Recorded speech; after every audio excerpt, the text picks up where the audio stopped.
di la encourager ci initiative yi ngay jël yépp di tegu ci informer nit ñi juste et vrai et loolu ñu ngi ciy kontaan bu baax di kontaan ci li ñu nekk fii di nuyu téléspectateurs yépp di leen wax ne bëgg nañu ci janook ñoom.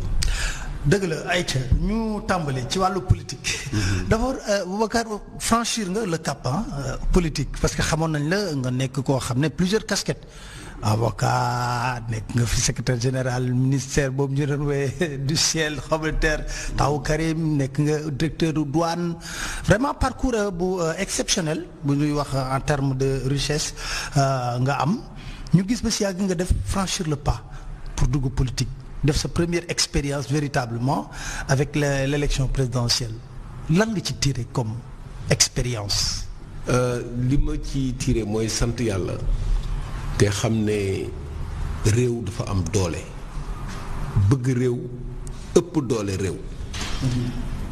bëgg réew moo ñu dugal ci lii yëpp parce que ñun parcours boobu nga wax ñu franchir ko buñ ko defee du suñu doole bopp du suñu doole waajur.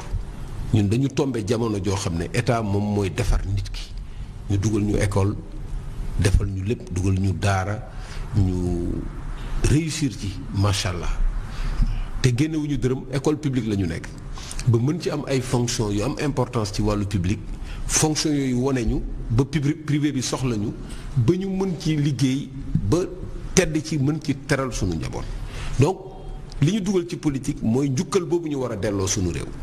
bi ñu demee nag ba gis ne réew mi mu ngi jël yoon yoo xam ne yii bu ñu ko toppee fi mu ñu jëmee du baax sunu devoir la ñun ñu wax ko dugal sunu tànk def ci li ñu mën pour mu soppeeku quel que soit les risques parce que dañu am devoiru delloo njukkal rembourser boobu moom moo tax ñu dugg ci politique regretté wuñ ko nag wax dëgg yàlla parce que biñ ci duggee jàng nañu lu bare jàng nañu loo xam ne lii yaakaaroon nañ ne xam nañ ko te xamuñu ko surtout sénégalais yi ni ñuy dund ci wàllu jafe-jafe ak homme politique yi naka la ñuy duggante ak sénégalais yi ak ban genre rapport la ñu am dafa am benn xeetu naxante bu nekk seen diggante boo xam ne bii boo ko seetloo bu baax da nga naan fii réew mi jëm problème la ñu gis aussi naka la beaucoup de sénégalais ñoo xam ne dañu nekk ay cadres jàng réussir naka la ñu désintéressé woo ci affaire u réew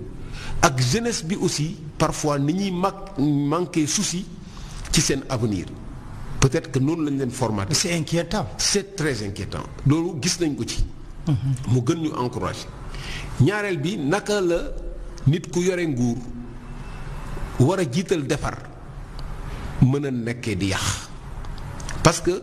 dama am sëriñ bu baax sëñ Moustapha Saliou Mbacké dafa ma doon wax ne bi ma ko waxee affaire politique dafa ma ne fexeel ba bokk ci ñiy defar bañ a bokk ci ñiy yàq am na nag ñoo xam ne dañuy mbubboo defar di yàq.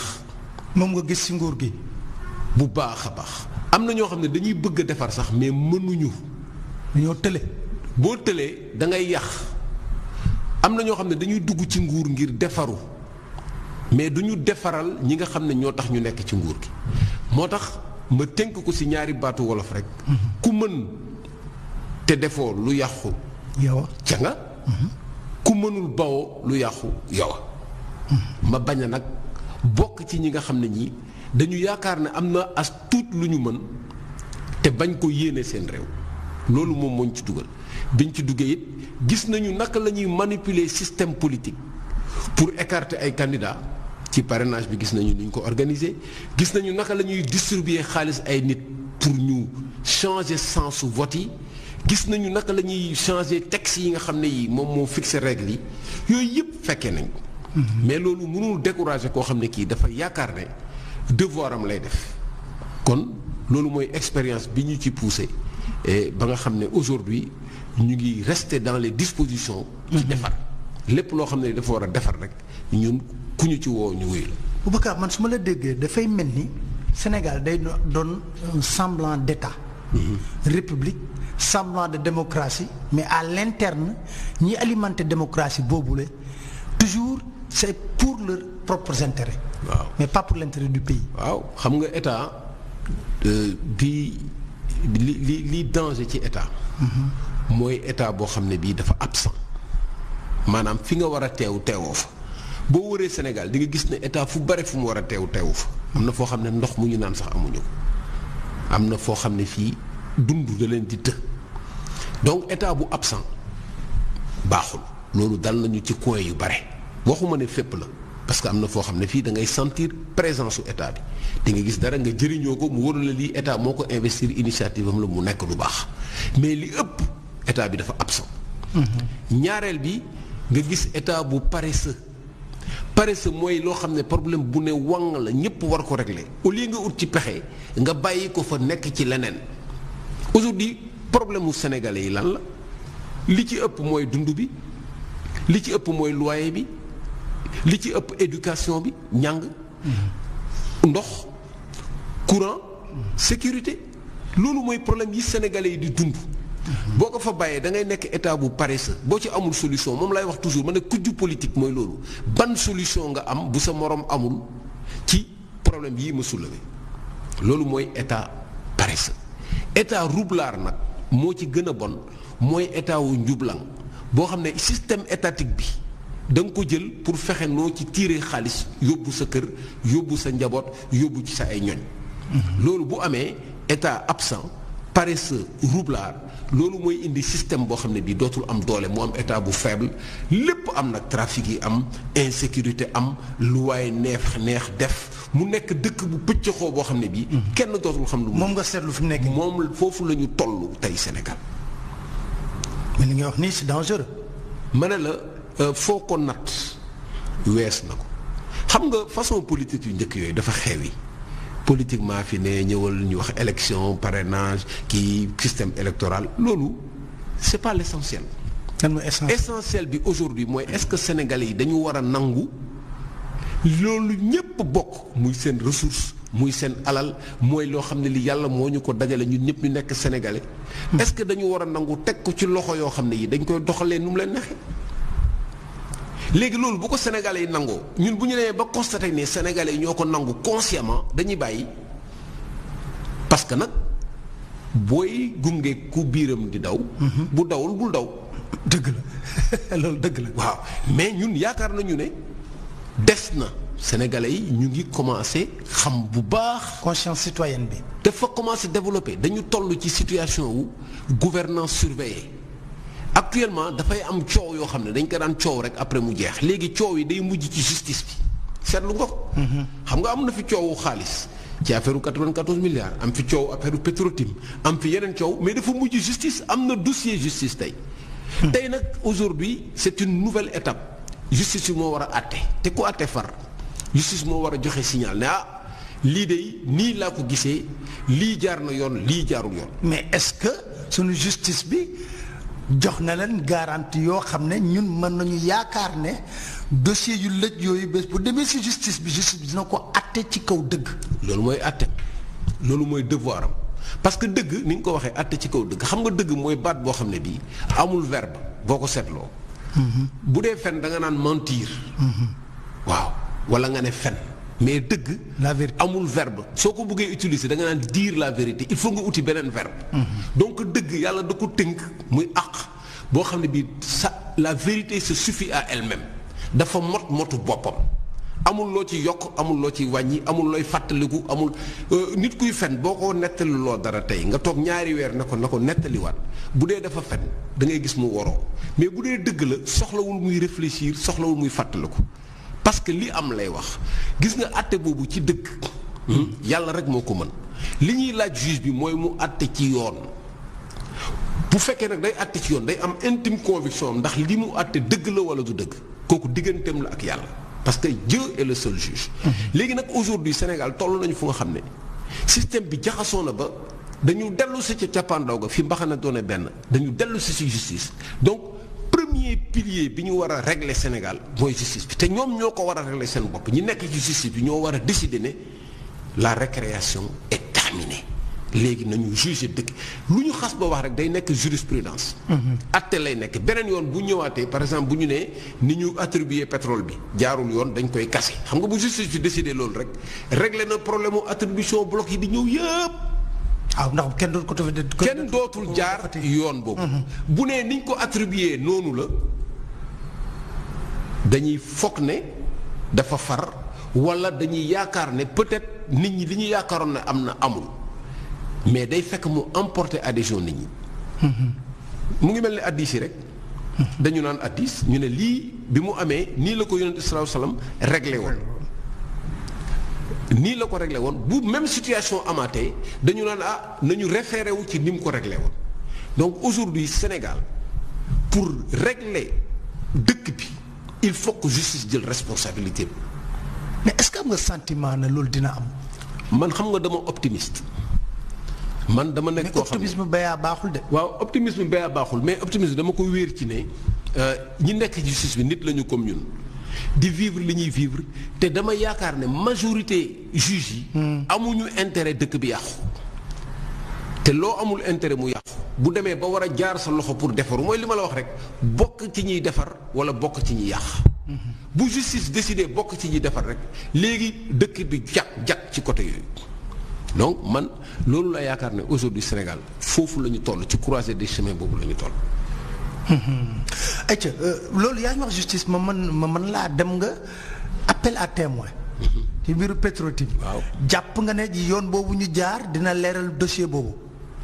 non li ma jàpp mooy yoon bi ñu jaar déjà avancé la par rapport ak li daan am li daan am mooy dañ daan coow benn dossier di ko coow ba mu mujj ne sarax ñëpp fàtte ko bii ñu koy coow di ko coow ba ñu ubbi dossier justice daal di woo ay nit ñu wax liñ ci xam. mais yoon bi ñu jaar appel à témoin. waaw dama rek dinaa si ñëw. xam nga déjà loolu dafa am solo le fait que ñu ñëw ubbi dossier justice di woo ay nit ñoo xam ne ñii wax dëgg yàlla boo xoolee ñi ñu woo ñëpp ay kilifa lañu yoo xam ne am na luñ ci xam. ñu fekkee bi ñu koy nas man fekkee naa par exemple man bu ma nekkee secrétaire général ministère. énergie dossier bi mu nga foon bi ñu ko analyser liñ ci xalaat wax nañ ko. wane ne code 98 bi nekkul code bu baax boo xam ne bii war nañ ci mën a signer ñu ngi jëm ci élection kenn warul signer dañu war a certifier suñuy réserve et tout bu ñu nee ba ci biir gis ne signer nañu war nañu ñun dañuy yàkkamti xam pourquoi nit ñi war a signer dans ces conditions est-ce que dañuy signer en connaissance de cause xam ne baaxul ñu bokk ci ñuy yàq signer wala est-ce que dañu juum donc bu justice amee pour man loolu progrès la loolu kenn du ko sànni. mënoon nañu am yoon ñu gën a gaaw. daal di ne diw ak diw ak diw ni wax yi demee daal nit ñi yéen la ñu joxoñ nañu leen attaqué ngeen défendre. wala ñun ñi leen attaqué nañu joxe preuve. mais peut-être que juge bi a été prudent il se dit que comme coow li bare na version yi bare na naa ubbi appel à témoin mais loolu ça n'exclut pas ñu dal ci beneen étape. li am solo mooy nañu am volonté wax dëgg bi à partir des informations yi ñu am yoo xam ne c'est vérifié loolu bu ñu ko defee rek. ci fii ñu tollu Sénégal ak li ñu am ci ressource ak fi ñu jëm dina leeral au moins ñëpp ñu nar a diriger ëllëg dinañu xam ne ressource Sénégal kenn du ko saax-saaxee kenn du ko defee nu la neex man looloo tax ma accepté dem ci appel à pour contribuer à cette manifestation de la vérité ndax dina am ndax du am yéen a ngi xool ñu ngi xool bu amee ñëpp dinañu soulager bu fekkee li justice àtte doyul nit ñi bu boobaa le combat continue. Voilà alors ça me permet ñu ñëw ci benn point insécurité réew mi. xeetu trafic yi ngay dégg ci réew mi tiitalu la. trafic de devise. drogue. saisi li mu fi am drogue ci 2 weer rek daal di jéggi na da trafic faux médicament loolu lan moo ko war a mën a indi c'est un état en faillite wala c'est quoi. waaw xam nga ñun aussi dañu am benn faiblesse bu ñu dab mooy. État du Sénégal environnement bi mu nekk dafa nekk environnement bu insécurité zone yi ñu wër yëpp. dafa am insécurité moo amoon ay xeex ci dëkk yi ñu wër ba jógee Libye wàcc ba Mali et tout ñu am frontières yoo xam ne yi wax dëgg yàlla c'est des frontières yoo xam ne dugg fi yomb na benn donc première faiblesse bi ñu am mooy état bi amul programme de sécurisation de nos frontières. amuñu programme d'implantation de nos forces de sécurité yi ñu am muy police di douane di gendarmerie placé wuñu leen li ñu leen war a placé jox leen moyens yi ñu leen war a jox ba nga xam ne dinañ mun a assurer entrée yi nga xam ne dafa mun a indi insécurité ba ci vol de bétail bi ba ci reyante yi ngay gis ci frontières yi ñun ci suñu programme am nañu programme boo xam ne en 3 ans dañuy def 26 milliards ma profité ci pour wax le programme bi moom mooy programme mu tabax bi ñu defee mouvement ba pare ba élection yi passé dañu créer parti politique. bu tudd parti pour la construction et la solidarité jéngu tabax mooy turu programme bi 26 milliards di nga assurer toute la sécurité de la frontière ak tous les points sensibles centrales électriques yi les groupes lépp lu nga xam ne lii am na incidence ndox mi ñuy naan xam nga ndox mi ñuy naan boo ci defee poson rek yàq nga réew mi yépp dafa am programme de sécurisation loolu dafa manqué Sénégal déjà bu njëkk ñaareel bi ñu am ay zones sensibles yu mel ni ay port ak aéroport xam nga trafiquants yi balaa ñoo ñëw dëkk dañuy xool naka lan mooy système de contrôle bi man bi may doog a nekk douane première saisie bi ma def conteneur drogue la woon boo xam ne Maroc la jóge ay jiin lañ ci defoon bi boobaa laa ne man ñun suñu dëkk bi fii kay yoon la ku ñeme jël conteneur drogue. conteneur dafa bari sax. waaw dugal ko Sénégal kon yaakaar nga ne contrôle système contrôle Sénégal bi baaxul. mais képp ku ñëw fii c'est parce que da nga considérer système contrôle yu baaxul ñun ci la ñu institué woon scanner yi. ba nga xam ne même bu fekkee produit bi dafa war a dem exportation nga xam ne day def transit rek war fi jaar war na am possibilité ñu contrôler ko bu ñu analyser risques yi xam fi mu jógee ak fi mu jaarul système yooyu il faut nga évaluer ko de temps en temps xool fu mu toll nga renforcer ko bu nit osé indi lu day noonu ci alalu drogue Sénégal c'est parce que le système est défaillant. ou bien il a des partenaires. non même boo amee ay partenaires même boo amee complice. complice bi bu fekkee ne système bi baax na complice bi ci boppam du ñeme dugg. parce que dañuy am chance ñu jàpp ko. donc loolu c'est déjà un grand problème boo xam ne bii loolu bu xasee ba am ci réew waxuma laa faux médicament moom c'est presque lu ñu institué Sénégal alors que ñun dans notre système de santé dafa am médicament yoo xam ne dañ ko war a rendre gratuit boo ko rendre gratuit kenn dootul dem ci ay faux médicaments. parce que dafay yomb ci nit ñi parce que dafa cher nit ñi dañuy ñëw di ko utiliser te éducation bi ñu war a am pour xam danger faux médicaments yi defuñu ko sans compter maintenant le faux monnayage avec les billets loolu moom moo gën a garaawati bu fekkee da nga dugal billet parce que billet dafa sukkandiku ci wóolu ci fiduciaire ci confiance bu ñu demee ba alal bi nga xam ne bii moom la ñuy wecc te liñ ciy jàpp dafa bari. mais justement parce que dafa am ay donc ay système de fabrique te loolu bu amee ci réew xam nga lu muy indi day indi benn économie parallèle maanaam koom-koom bu ñuul day am léegi koom-koom bu ñuul xaalis bi ñu ciy produire dañ koy bëgg a dugal ci koom-koom bu weex bi moom la ñuy wax blanchiment koom-koom bu weex bi nag boo ko ciy dugal da nga koy jaarale ci circuit yoo xam ne yi bu ci xasee ba dugg day nekk une force économique boo xam ne bii dafay changer règles yi da ngay gis koo xam ne day toog muy dem dootul liggéey day trafiquer bu liggéeyatul trafiqué wul du créer emploi jeunes yi dootuñu am emploi ba pare xaalis bi da nga koy utiliser foo koy financer bu baree ba nga xam ne dafa yomb loo koy financer ay rébellion ngay financer ay prostitution ngay financer. ay réseau occulte ngay financer ay réseau de drogue ngay financer ay réseau de déstabilisation moo tax. et même pour la politique. mais justement évidemment candidat parce que da ngay naan léegi man comme am naa pouvoir. waaw xam nga léegi système bi c'est simple da ngay am savoir boo amee xam-xam da ngay wut pouvoir. da ngay wut boo amee xam-xam da ngay wut avoir. alal boo amee alal da ngay wut pouvoir. pour sàmm sa alal. léegi boo demee ba am alal bu doy léegi looy soxla da ngay soxla ku la nekkal ci nguur gi nekkal la assemblée nationale nekkal la palais nekkal la ci institution yi nekkal la ci direction yi léegi ñooñu pour nga mun leen a nommer il faut nga am nit koo xam ne moom mooy sa candidat nga financer ko mu financer campagne moo tax financement des partis politiques dañ ko war a leeral.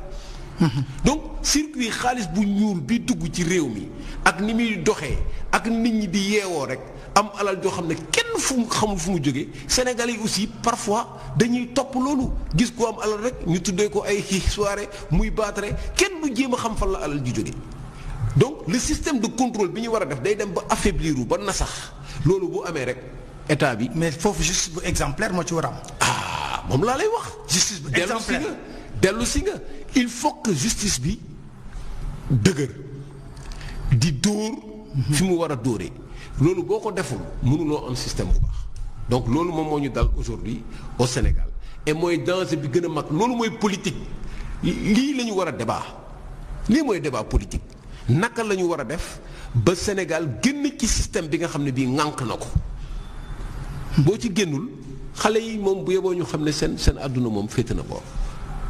waaw parce que bu dee am nga xaalis ci trafic nga ko am looy doyee créer ay usines looy doyee industrialiser parce que doo soxla liggéey léegi xale yi da nga leen dugal ci circuit bi bu nekk. du weexal. voilà du weexal ay ca ñu continuer mais loolu day yëpp yaa ngi wax justice bu dëgër mais loolu day indi système politique global.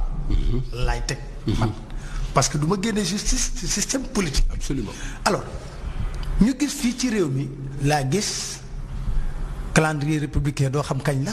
doo xam kañ la ñuy voté doo xam mandat diw ñaar kañ lay jeex. mais est-ce que loolu mën nañ ko nangu ci dans un état normal.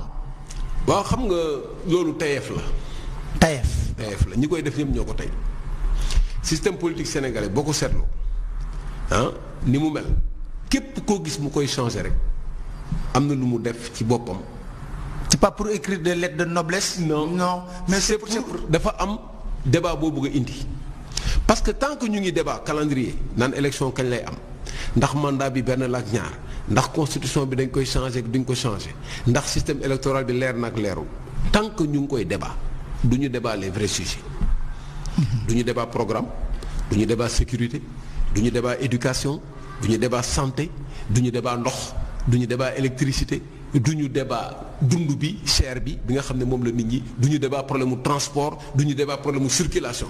les vrais sujets yi nga xam ne moom la sénégalais di dund matin midi soir du ñu débat fan la ñuy jëlee revenu pour faj seen soxla fan la ñuy jëlee emploi pour am revenu yi fan naka la ñuy transformer suñuy ressources pour am ay industrie naka la ñuy positionner woo pour am monnaie bu baax naka la ñuy positionner ci intégration waxtaan boobu duñ ko defati. mais xam nga est-ce lu ñuy que ce n'est waxtaanee pas Boubacar est-ce que ce n'est pas l'échec de notre génération laay wax non du échec parce que xam nga tax ma échec mais taw Abdou Diouf xam nañ kañ la ñuy voté. non xam na kañ la mais ci biir élection bi ngay gis ay toog mais nan la ay parti politique mën a tëjoo.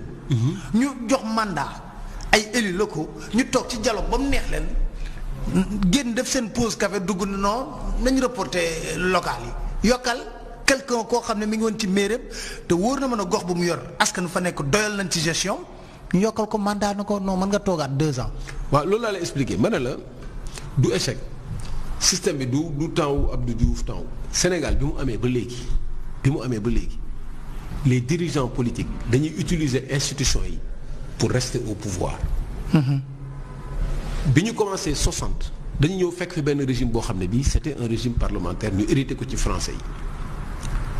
Senghor ak Dia ñu élire Senghor n'était pas élu au suffrage universel. dañ ko élire par un collège mu am un président du conseil moom mu nekk président de la république bi ñu demee ba am crise dañu utiliser institution bi pour écarter Dia.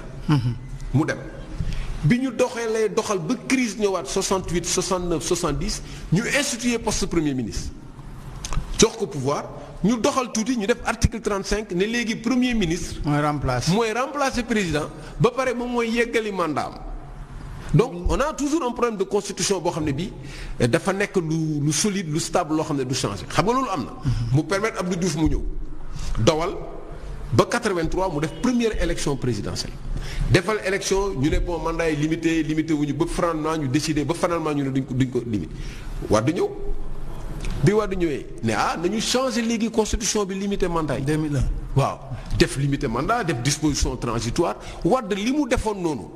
bu doon changer wul constitution bi en 2008 du mun a présenter wu te kenn dootul wax ci débat deuxième mandat mais bi mu ñëwee ba nga xam ne def na ba jàll na mu ne léegi man comme pareegu ma mu changer constitution bi 2008 loolu moo échappé ñu bare. ba pare bàyyi fi disposition transitoire am donc utiliser constitution bi pour am possibilité def deuxième mandat. bi mu am possibilité def troisième mandat bi mu duggee pour def troisième mandat. ñu gagné ko Macky ñëw xam nga léegi amatul débat mandat. mu ne ok dama bëgg a tëj débat bi mais débat bi tëjoon na ba pare mu changé waat constitution bi fexe ba nga xam ne ci wàllu droit moo tax man toujours damay wax affaire mandat du affaire droit. Ce n'est pas un problème juridique ce n'est pas un problème juridictionnel parce que conseil constitutionnel prononcé wu na ci ba pare et ci wàllu droit loo bëgg a def mën nga ko def c'est un problème politique. politique la jéngu tabax. ayca ñu jéngu tabax mais yaa ngi doon wax léegi ci wàllu constitution mais am na benn problème bu ma ci am est-ce que gëm nga ne Macky Sall du jéem a laaj 3e mandat. waaw xam nga nit ku ne yaay décider ndax da nga bëgg a génn booy génn nga ne ndax da ngay bëgg jaar ci bunt bi wala da ngay jaar ci palanteer bi wala dañ lay bëmax nga génn wala dañ lay puus nga génn wala dañ lay escorter dar la nga génn mais boobu day fekk nga bëgg a génn beneen bi boo bëggul génn di nga tëj bunt yëpp ut pexe bu ne pour bañ a génn loolu conscience su président Macky Sall la moom moo war a xool fi mu jaar xool histoire du Sénégal xool combat yi mu mënee xool chance bi ko yàlla may mu contribuer ci développement Sénégal pendant 12 ans même bu fekkee def na ay erreur def na ay loo xam ne baax na wala baaxul moom mooy xool ndax jot na mu jéem a génn wala mu jéem a toog. mais est-ce que am na droit toog. moo tax ma ne la du question droit man dootuma traité affaire mandat ci wàllu droit parce que dama jàng droit nekk docteur en droit xam ne droit loo ko bëgg a waxloo rek mën nga ko waxloo il suffit nga dindi benn disposition transitoire rek pour nga ubbi voie à une interprétation boo ubbee voie interprétation juge bi comme dafay àtte ci yoon du àtte ci dëgg chemin bu mu jël rek dafay défendre. moo tax pour man affaire troisième mandat du affaire droit affaire politique la mënuloo décider ne dañuy limiter mandat yi ñaar ngay wut ñetteel mënuloo ko ci wàllu politique mënuloo ko ce n'est pas normal nga ne dañuy limiter mandat yi ñaar parce que loolu moo baax ba pare ngay wut ñetteel même bu fekkee am nga ci droit waroo ko wut ñaareel bi ci wàllu éthique bu fekkee da nga yëkkati sa kàddu nga ne man day lii duma ko def war ngaa topp sa kàddu kooku mooy éthique bi ñetteel bi ci wàllu moral la loo xam ne boo ko yëkkati fitna muy mandat musiba boo xam ne ni dina am ñoo xam ne ñii d'accorduñ ci ba mu jaral leen ñu jóg xeex ba bakkan mën cee rot yow moralement war nga xam ndax da nga ko war a yëkkati wala doo ko yëkkati. kon foofu la débat bi nekk kooku donc débat wu Macky Sall la du débat wu sénégalais débat wu président Macky Sall la. moom mooy xool fi mu jaar ak li mu war a def il peut être du être grand sax il peut être normal en respectant ces trois principes il peut aussi décider que man daal yaakaar naa ne dama war a li ma mel laa war a mel lu ma neex laay def nit ñi. mais yéen fi ngeen jaar ak moom ban jàngat nga am ngeen. non xam nga ñun nag politique moom du pronostic fiction moom. fi mu ne nii moom politique xam nga lu ne bett na fi Sénégal am na ñoo xam ne man ku ma waxoon ne dinañu mel nii ñu mel ci politique du ma ko gëm. man xam nga dama yàgg ci administration nekk fa xale bu tuuti. gis façon discours bu nekk yàlla dafa ma may chance ma fekkee ñaari alternance 2000 maa doon directeur général douane. 2012 maa doon secrétaire général ministère Karim Wade muy ministère bu ngand ma gis 2000 waa pouvoiru PS di dem pouvoiru Ablaye Wade di ñëw ma gis 2012 waa pouvoiru Ablaye Wade di dem waa pouvoiru Macky Sall di ñëw. lan nga ci jàng. li ma ci jàngat mooy. nit daal nit dafa lëndëm. nit dafa lëndëm. moo tax dëkk ci defar moo métti foo munti nekk nga nekk ci biir administration nga nekk foo munti nekk yàlla la yàlla nattoo ngay defar am na ñoo xam ne ñi dañuy naan damay coow rek ba jot ci bu ma ci jotee lu ma neex laay def moo tax man du ma wóolu nit ci wax xam nga par exemple ay lutte contre la corruption yi. boo gisee man ñu bare bu ñu koy wax dafa may reetaan parce que dañu nekkul ci situation wu corruption ñun dañu occupé fonction yoo xam ne yi nit ñi dañ daan ñëw ne la dañ lay indil xaalis boo xam ne bii kenn dootul xam nu mu toll te kenn du la jàpp de parce que système yi dafay simple nga bañ ko parce que lii tax nga bañ ko mooy éthique bi nga àndal ak yar bi nga àndal ak sa ngëm donc bu ku toog fële ci àll bi di coow teew mosoo gérer 1 franc mosoo ñu la jox xaalis pour nga gérer ko yow nga xool sa axulaak tala war a décider mënuma la gëm man li may gëm mooy loo xam ne lii da nga ma won lu preuve te loolu moo jafe koo xam ne dafay constant ci ni mu mel nga xam ne boo fuyee viam depuis ak fu mu munti jaar di nga xam ne kii dafa am fu mu jaar léegi loolu mooy responsabilité homme politique yi tey aujourd'hui boo gisee nit ñu bare dañuy weddi politiciens yi loolu moo tax parce que dañuy ñëw wax benn discours bu ñu demee pouvoir ñu def leneen. ñu vaar leen booy lu booy. waaw mais kii soxlawul vaar sax parce que da nga koy gis ñuy jaxran donc loolu bu amee ci réew rek. seen wax nag yu ci bëri rideau la moom. kenn du ci wéeru. et puis surtout avec la presse maintenant. da ngay wax benn wax ñu jël ko denc ko nga génn ñu wax la ñu ne yaa doon wax lii ñu ne est-ce que c'est la même personne mooy wax lii loolu bu amee da ngay envoyer benn signal xale yi. envoyer signal xale yi que c'est possible même sa doom doo ko naxee fenn. bu la nee papa dama bëgg nga yóbbu ma fii telle place boo ko nee suba dinañ fa dem fexeel ba suba nga yóbbu ko fa. mais boo ko fa yóbbuwul suba envoyé nga ko signal ne ko c'est possible nit wax la loo xam ne lii du ko def kon man munu ma ne damay def pronostic ci diw wala diw lu nekk possible léegi li am importance mooy li nit ñi di nangu ak liñ dul nangu loo nangu nag buñ la ko tegee dagan na. léegi ana opposition bi. yéen a ngi opposé wu. waaw loolu. ak dialogue politique man damay jéggi Sénégal yi ci am opposition. xam nga tudd nga dialogue politique bi. waaw dialogue politique bi dafa nekk loo xam ne lii ñun niñ ko gisee lu baax la ci sart lu baax la parce que dialogue politique bi ñu koy wootee boobu fekk na ñu génn ci élection yoo xam ne ñëpp xam nañu niñ ko jalgatee te opposition bi reconnaître victoire bi félicité wul président de la République. li mu reconnaître mooy institution yi tabb nañu ko mooy président de la république mais reconnaître ñu victoire président bi ne léegi dafa bëgg ñu waxtaanee réew mi ci lépp am ñu ne bokkuñu am ñu ne ci lii la ñu bokk waxtaanu affaire élection yi bokkuñu ci affaire gouvernance parce que moom la ñu élire na diriger. ñun ñu bokk ci ñi nga xam ne dañu bokk ci waxtaan bi pour xool naka la ñuy rattraper yàqu-yàqu yi nga xam ne def nañ ko ci système électoral bi mu commencé yàqu. mooy 2012 bi ñu ko defaree ba pare ba mu jàll dafa commencé wekki dugal parrainage changer carte d'identité yi def affaire fichier bi et cetera. donc tu dis au gars yàqu yooyu bloc de pétrole. j'ai 80 000 milliards valeur de pétrole j'ai besoin d'infrastructures pour 10 000 milliards je veux des infrastructures tu fais un troc ñu defal la lépp. defal la BRT def tali def yëpp def ay autoroute lépp nga ne ko lii c'est tant de milliards. loolu c'est possible ah. mais bien sûr. kon. mais man c'est-à-dire que. xam-xam bi la. mais boo yàkkamtee boo yàkkamtee négocier.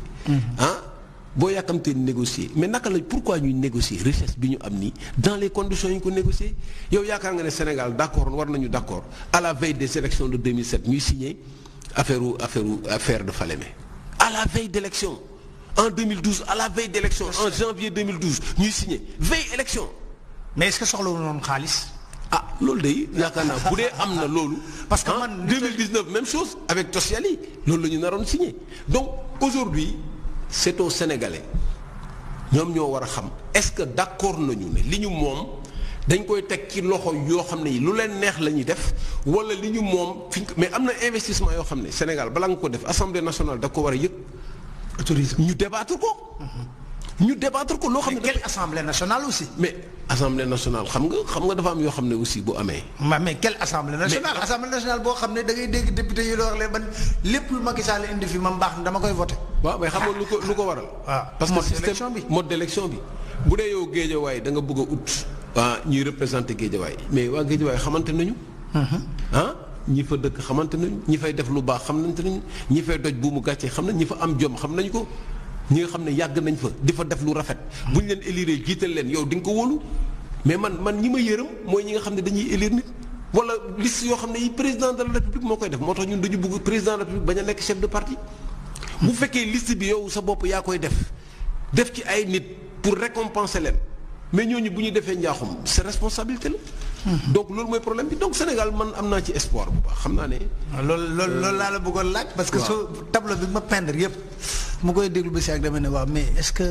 am naa ci espoir xam nga li tax ma am ci espoir am nañu alal ji ba mu mot sëkk am nañu nit ñi xarañ te yeewu parce que ñi yàq quand même bare na waaye ñi dul yàq it bare na te am nañu ay mag yoo xam ne am nañu ñaan.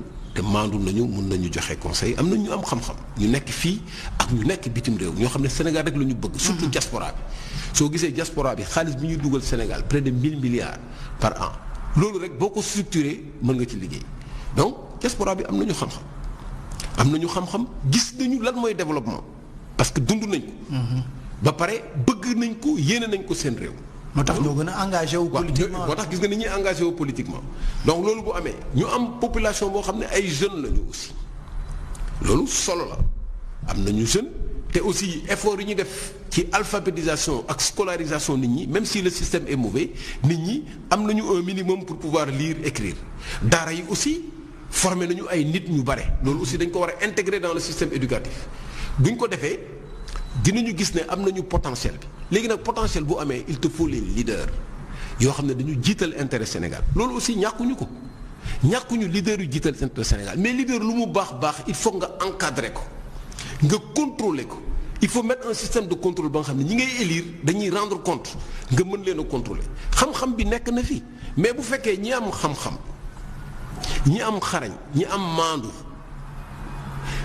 affaire u état intéressé wu leen affaire u politique intéressé wu leen ñu toog seen biir kër talal seen tànk di naan télé di raay seen biir mais Sénégal du jëm kanam donc espoir bi mooy fexe ba li ñu am ci ressource ñu boole kook li ñu am ci nit ñu baax ba pare nit ñi engagé wu pour changer seen réew bu ñu amee volonté changer seen réew man gëm naa ne Sénégal ci diiru 7 à 10 ans kenn dootu ko xàmmee ci lu baax. Très bien. Merci beaucoup Boubacar maa ngi lay sant di la gërëm ci teew bi nga ñëwoon tey jii ci biir émission Face à Pape Alé lii laay wax ma ne dañu bëgg di dalal ñoo xam ne bu ñu ñëw toog ci émission bi bu ñu waxtaanee wu mos xam-xam mais ni nga ko waxee nii ni mu simple nii daal te affaire yi jafe ci gars yi lu mu demee noonu noonu la doy la waar de